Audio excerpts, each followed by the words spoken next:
Good evening, you're watching Estuary TV News. Coming up, my guest this evening is Kim Edwards from Links Taxis, here to tell us about their first fundraising event. The sounds of the seaside are to be recorded for future generations, and Dan Kemp will be here to discuss local politics.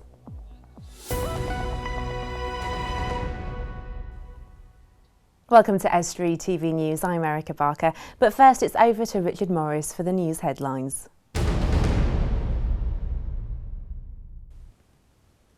11 people are in police custody after numerous people were seen in Driffield on Monday evening, allegedly with weapons. Police received several calls from concerned local residents at around 7 p.m. on Monday. Police have now seized the white van the group were travelling in after 15 people exited, allegedly carrying weapons. It appears it was an organised dispute and officers attended quickly to arrest the 11. They have been released on police bail until October, pending further inquiries. Humberside Police are seeking any information about a man who is wanted on prison recall. David Allen Wilson is 27 and from Grimsby. So far, searches for him have proved unsuccessful and police are now keen to hear from him or anyone who knows his current whereabouts. Anyone with any kind of information is asked to contact Humberside Police. A speech and language therapist has received an honorary degree. Dr Bryony Simpson, the Deputy Medical Director and Speech and Language Therapist at Northern Lincolnshire and Goole NHS Foundation Trust, received the award from Leeds Beckett University during a graduation ceremony. It comes just a month after she received an MBE for her commitment to speech and language services. 2 YMCA youth workers in Grimsby have been nominated for a national award.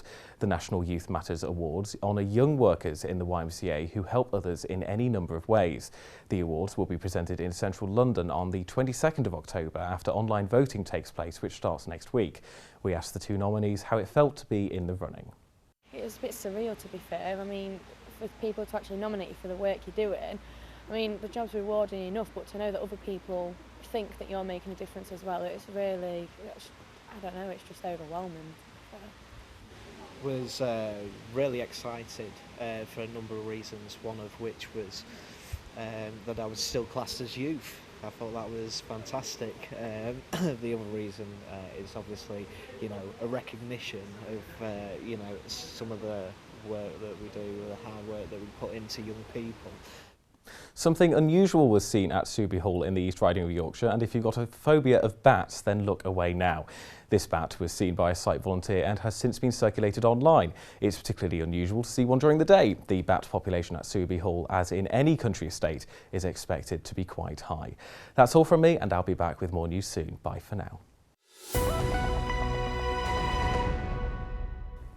Taxi drivers from companies in Grimsby and Cleethorpes are rallying together to raise money for St Andrew's Hospice in Grimsby and are urging budding entrepreneurs to get involved. Well, joining me today is Kim Edwards, who's organised the event. So Kim, what is the event about? It is about raising money for St Andrew's Hospice. Started off as a little idea of a party, went from that into a event in our car park at work. Then it decided we was going to have a game of rounders in the park and a beer and a barbecue. Once I started digging for a venue, it just escalated. It's massive. It's now a whole fun day, and we decided that we would do it for St Andrew's Hospice. And where is it taking place? It's going to be at Morrison's on the car boot field at the side there, with fairground, live music, hog roast, lots and lots of stalls, loads of people getting involved. It's going to be a good day. And when it comes to the stalls then, are you still looking for stall holders? We still are, yeah. We have different kind of craft stalls, you know. I'd like somebody with no candles or anything at the moment. People are big into candles at the minute. I'm looking for somebody that sells those. We have homemade jewellery, we have wood crafts, upcycling, recycling, lots and lots of different things. So anybody else that's interested, we'd be glad to have you with us. It's all about raising the money at the end of the day. So. And because these stall holders, they're not paying, are they? But they're not paying a pitch fee, no. But we would ask everybody for a donation at the end of the day to the charity. There is no minimum, there is no maximum. It's something of their choice. And what made you decide to do this event and to run this event? as I say, it started a little thing and it just escalated, and the bigger it's got, the more people have got involved and keep giving me ideas. So, and do you think St Andrew's Hospice holds a place in many people's hearts? I do in Grimsby. Yeah, I've had family, in-laws that have passed away at the hospice. Friends, a friend who used to work at our company passed away at the hospice. I think that somewhere along the line it's in the heart of everybody in the town, to be fair, and I think it is our #1 charity. And I know that you've spent a lot of time organising this. I bet it's been millions of emails and telephone calls getting it up and running. But it's, at the end of the day, it'll be worth it. Have a lot of people come together to yeah, get they it organised? They have. I mean, I have friends in most of the tax offices in the town, so I've sort of emailed them and called on them, Facebooked them, you know, and they're all, yeah, we'll help. It's been good. People I don't even know that I've met through supporting other people's events, friends of mine, have jumped in, can we help, and it's just been good. How has it been to see that, to see people in the community come together? And it's cool. It's really good. To say strangers to me, and then now they're not strangers, they're friends. You know, it's good. The proof will be at the end of the day. When the day comes, that's what I'm waiting for now. And just let us know, when is it taking place? Tuesday the 11th of August this year, between 12 o'clock dinner time and 6 to 6:30 p.m. And this isn't ticketed, is it? It isn't, no. It's 50p entry at the gate. Under 3s are free. All the money, everything that we raise throughout the day is going to the hospice. We are hoping to raise a lot of money. And we have the mayor coming to open the event at 12. And I didn't know at the time, but St Andrews is his chosen hospice, chosen charity as well. So I'm quite chuffed about that. Has it surprised you how people have got on board? Yeah, it has actually. Yeah, it has. From little things, volunteers that are emailing me and getting in touch with me on Facebook. Can we do this? Can you do this? Because the Facebook page, that's been big, hasn't it? That has gone big. My daughter put it up for me because she's more tech savvy than I am in that way. She put it up for me, created the event and everything, and we were just watching how it went, and I watched it going up to 100 to a few hundred, and now it's at 2,465, something like that. Wow. Just on there. So you are expecting quite a big I'm expecting quite a lot of people, yeah, throughout the day, you know. I mean, obviously I don't want 2,000 people to descend at once all on me and threaten me to death. Yeah, we expect around about 3,000-4,000. And we were talking, Kim, weren't we, before the cameras came on, about how much organisation it's taken? A lot. I didn't realise. I've had a really good friend of mine, Emma Beach. She's an event planner. She's been fantastic.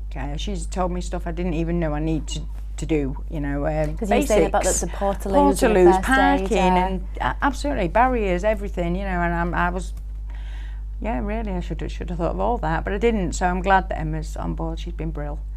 Oh, that's I couldn't have coped without her. There's always somebody we need. Yeah, that's fantastic. We'll come back to you in a short moment. Okay. So you're watching Estuary TV News, and a little later, Dan Kemp is here for our In the Chamber feature, discussing local politics, and Richard Morris will bring you the sports news.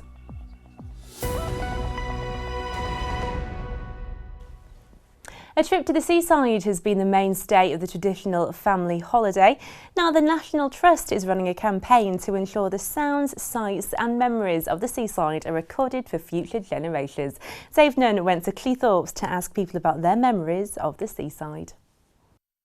It's the scene which has been at the centre of the British summer holiday for decades. Every year, millions of us flock to the seaside for ice creams and donkey rides in resorts like Cleethorpes and Skegness. As part of a special year celebrating the British coastline and seaside, people around the country are being asked to record the memories and sounds of the seaside. It could be anything ranging from a childhood seaside experience to the sound of the waves crashing against the shores. We went down to the promenade at Cleethorpes to ask locals what comes to mind when they think about the British seaside. The waves and the seagulls, birds. Oh, the seagulls and everything like that, you know what I mean? Seaweed smell. Seaweed? Oh, childhood memories when you used to go when you know, building sandcastles and, you know. Sand between your toes. Sand between your toes. Have you got any more as well? Warm summers like we used to have. You're not getting that today though, are you, really? Well, it's no, it's but not when cold. Not cold though. It's close, maybe, yes. It's a bit warm. Children playing, happily, mostly. Lot of shouting people. A lot of what? Lot of people Children playing. Shouting children over each playing, other. Yeah. Fishy smells, donkeys, buckets and spades, and a nice stretch of sand like there is here. But it's nice to be able to get to the sea without having to go on a 10-mile hike to get there. Well, the sea and the sand and having a nice time, really. Are there any smells that you kind of think of? Oh, fish and chips, of course. Fish and chips. I'm not going to say ice cream, candy floss or that type of thing. Seagulls. Seagulls, yeah, definitely. Okay, and what else? Have you got any others? Kids screaming. Yeah, waves dashing against the beach. Sand. Ice cream. If you want to get involved, you can send your clips to the National Trust via their website, which will be added to their archive of seaside sounds and memories. Kim Edwards is still with Event. So Kim, have St Andrew's Hospice been supportive with this then? I can imagine They've been marvellous. I mean, they've provided us with all the posters and the letters that I've needed to send out to people just to verify that what we are doing is genuine, you know, to back up what we've said we were doing. Lauren Alexander is the fundraiser there. She's marvellous. She keeps getting in touch with me, telling me what I do need, what I don't need. She's also arranged for George Kavanagh, the young boy whose dad passed away recently at the hospice. He's going to come down during the event and give us a little 10-minute talk as to why, to explain to people what the hospice is, what it has done for him and his family and his dad, and why it's important, which is also a good thing. The hospice itself, I mean, I go there weekly now just for a cup of tea in the cafe. It's marvellous. It's really, they've got the new building. It's marvellous. So this money that we're going to raise, or hoping to raise, will go towards funding that, because there is no funding for it from anywhere. It relies on from people's, you know, generosity and just fundraising events to get that money. So another reason that we're doing it, because we want to help. That's fantastic. And for people watching, is there anything else they can do from this point forward? Anybody has any raffle prizes that they'd like to donate, we can put them in our raffle. The more we get, I mean, we have 20 to 25 so far that have been generously donated by friends and companies from around Grimsby. I've just marched in, can I have? And they've all said yes, you know, they've been really good and generous about it.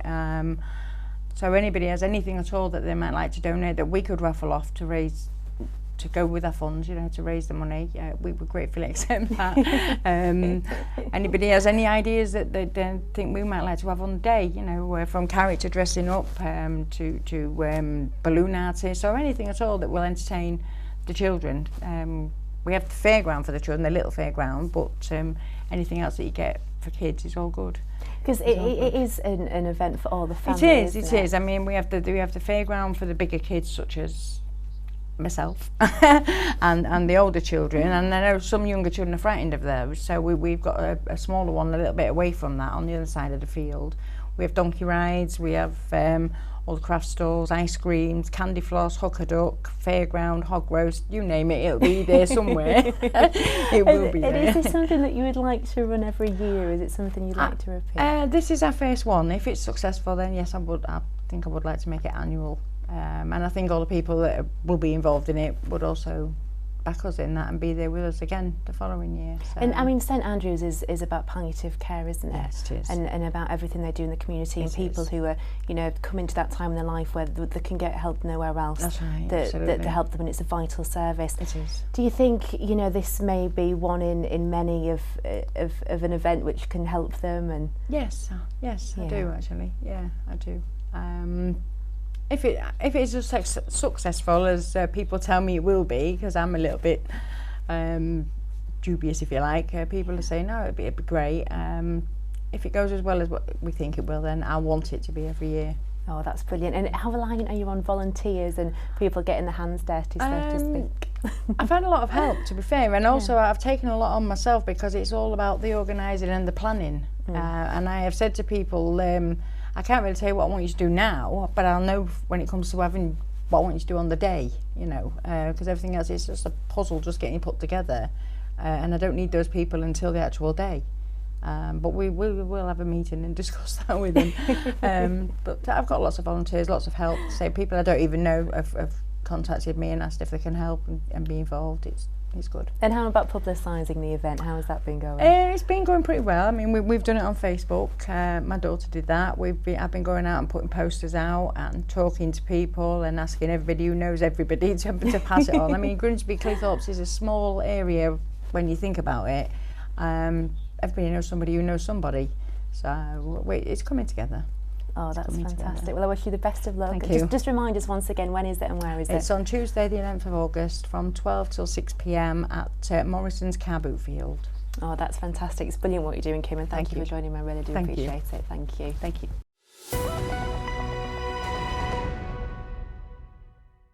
I am now joined by Dan Kemp to take a look at the breaking political stories affecting our region.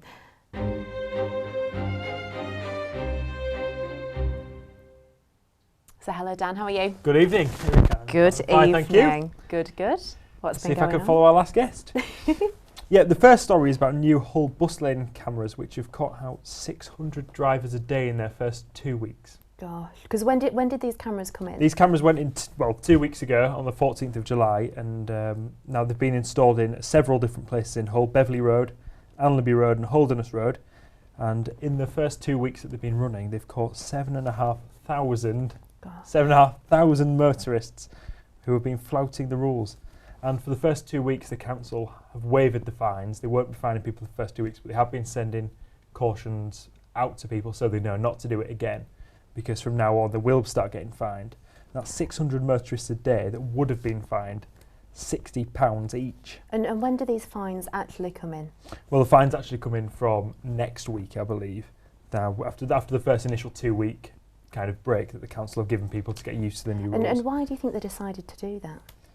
Well, I think their kind of line on it was the fact that they wanted to make sure that the bus lanes were free for public transport, to make sure, of course, City of Culture coming up in a year and a half's time, making sure that the public transport was protected for people to be able to get in and out of the city easily, and to stop cars clogging up both lanes. Because I know when I go down some of those routes, like Allenby Road, for example, I go in the bus lane quite often. So I think I'd be an easy candidate for them to slap £60 on. And so far, the council have said that they've raked up, potentially would have raked up if they had been charging £36,000 a day over those 2 weeks.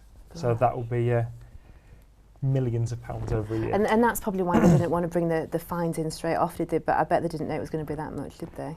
They can't have envisaged it, I'm sure, but they must have been doing the research to see how many people would have been doing it, and it would be one very impressive cash cow for the council, I think. I think they need to distance themselves from saying, yeah, we're a council that are trying to get this much money in. Yeah. They're not trying to take the money off the residents.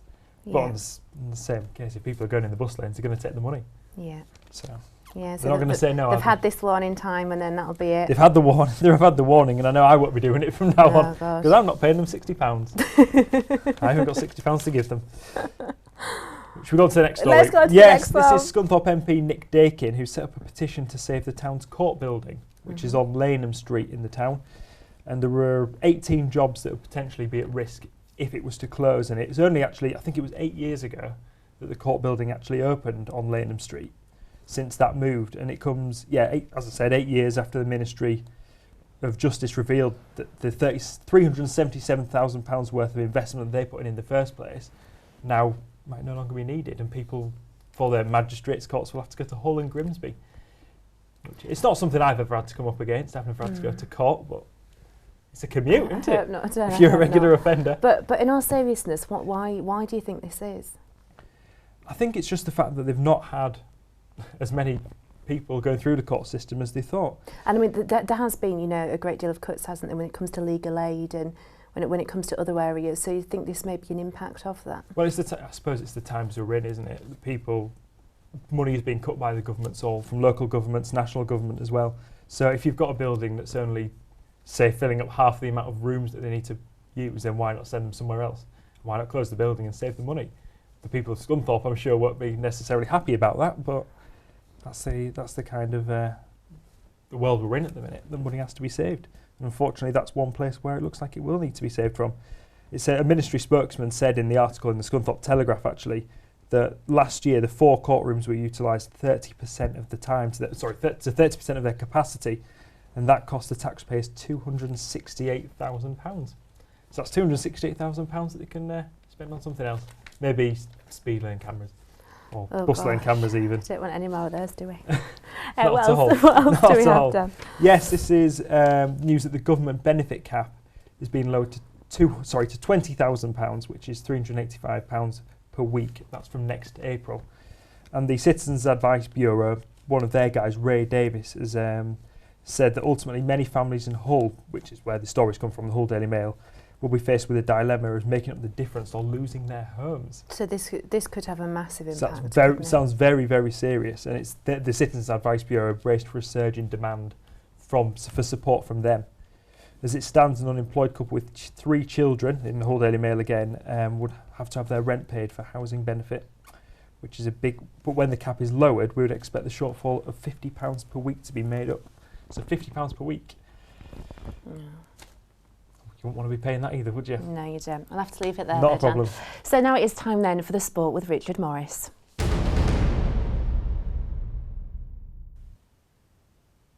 Grimsby remain unbeaten in pre-season as they came from behind to beat Peterborough United 2-1 at Blundell Park, making it 8 wins in a row.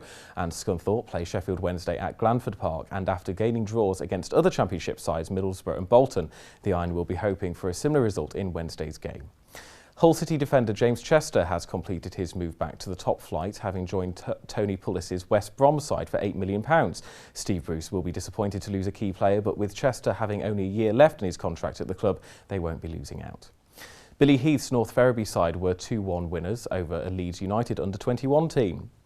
Despite the villagers looking the more threatening in the early exchanges, it came as a surprise when Owen Stokes scored for Leeds, who held onto their 1-0 advantage until half-time.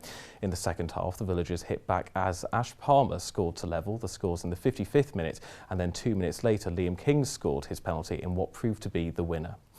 And finally, Louth triathlete 17-year-old Emily Patch has expressed her joy having represented Team GB at the Geneva ETU Triathlon European Championships earlier this month.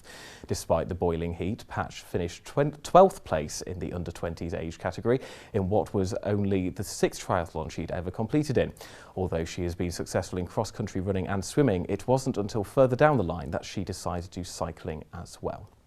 That's all from me for now, and I'll be back with more sports news soon. If you have a sports story for us, then please email us sport@estuary.tv. Bye for now.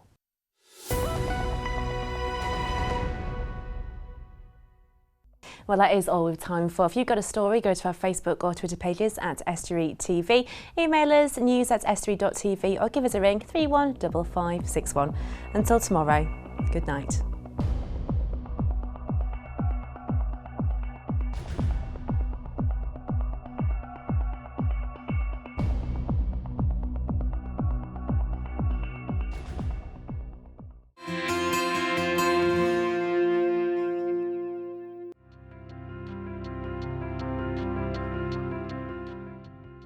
Hello and welcome to Estuary TV's weather.